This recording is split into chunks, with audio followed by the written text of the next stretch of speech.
Attach easy updo by making a side ponytail with your hair. The extension should hang out of the way while you twist the elastic around your ponytail.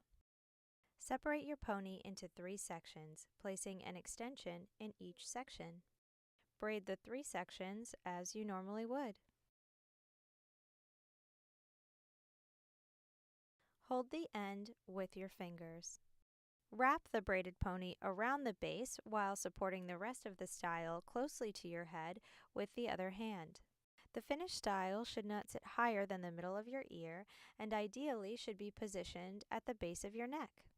Twist the ends together around your fingers and place them under the updo.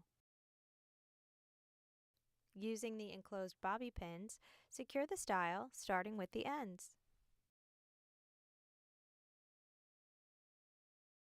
Save an hour with easy updo. Add style, volume, and the illusion of length when your hair would normally need the hour-long wash-dry style routine.